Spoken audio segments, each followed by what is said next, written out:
Hi guys, and welcome back to another video. So we're back inside the Boxster today for this video. Once again, the Scottish weather is all over the place and it's raining one minute and blowy and then sunny the next. So it's a bit easier to do the video from inside the car. So in today's video I thought I would cover some common squeaking noises that come from underneath Porsches. If you've owned a Porsche for any length of time, be it a Boxster, 911 or Cayman, or even the Panamera or Cayenne, they tend to squeak underneath the car at some point in time due to age-related issues most commonly. It's just something that happens. It's not only Porsches that squeak underneath, but having had a few Porsches, I certainly have experienced some level of squeaking from under the cars. So today we're going to address some of those, how to fix them and what to look out for. I had something happen to me fairly recently. They gave me a bit of a fright, and that's one of the reasons for doing this video. I'll give you more details about that at the end of this video. So let's talk about squeaking from under the cars and the likely culprits and what to do about it. First up on my list are the UK's #1 MOT failure for Boxsters, or at least it was a while ago, and that's suspension springs. Suspension springs are a weak point on Boxsters and most likely modern 911s, Caymans as well. I've had springs go on both of my Boxsters. The first time it happened in the first one, it made a loud noise. The second one on this car, it didn't make any noise. In fact, it had been broken for a while before we realised it was broken. It wasn't making any noise, but on closer inspection it had been broken for a while.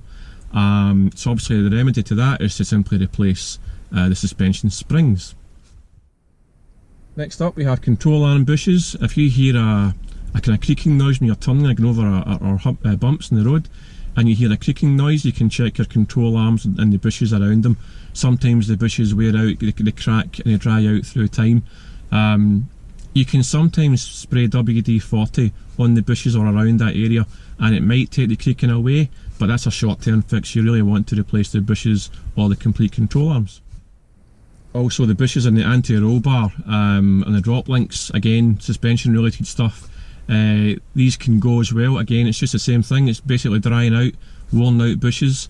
The standard Porsche bushes are okay, but you can get aftermarket parts that are a bit better and last a bit longer.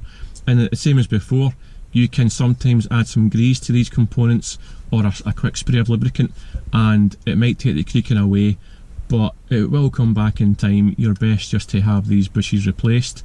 And check out the drop links and check out the anti-roll bars. Another very common one are ball joints, upper and lower ball joints. Again, noise when turning. You might hear a slight sound when the suspension is compressing, and it can often be related to your ball joints. Again, these things just wear out over time. It's a serviceable part. It's very common, and you basically you replace the ball joints, and that fixes it. So, you know, it's a fairly straightforward standard thing to happen on quite a lot of cars. But yeah, Boxsters, 911s, Caymans are quite susceptible to the ball joints going. Another fairly common one is basically subframe bushings noises. It's a deep creaks or clunks coming from underneath the car, more so in a Panamera or a Cayenne. It's a bit more common in these cars. But again, you might hear it coming from underneath the car. Basically you can replace the subframe bushings, albeit it is quite labour intensive, but that will certainly fix the problem, and that's what I recommend you do. Now, last on my list was something that happened to me recently, which is the reason for doing this video. Basically top mounts.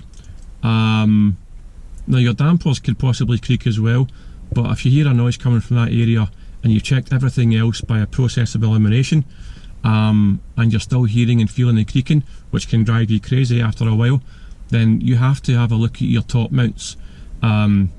This one I would say they're all urgent. I would say they're all quite urgent, but the top mounts one, in my instance, I would say is very urgent, because what happened to me recently was I suffered this dreaded creaking noise and went through the process, couldn't see what it was, and lastly I checked my top mounts. Now, as it turns out, one of the top mounts was really quite badly corroded to the point when we lifted the car, the thing dropped down, which really surprised me. In all the cars I've had over the years, some of which have had a much higher mileage than in this car's quite low mileage still, I have never had a top mount go on me. So I was quite surprised at the level of the how it basically fell out from under the car when the car was lifted. So it was quite severely perished, you know.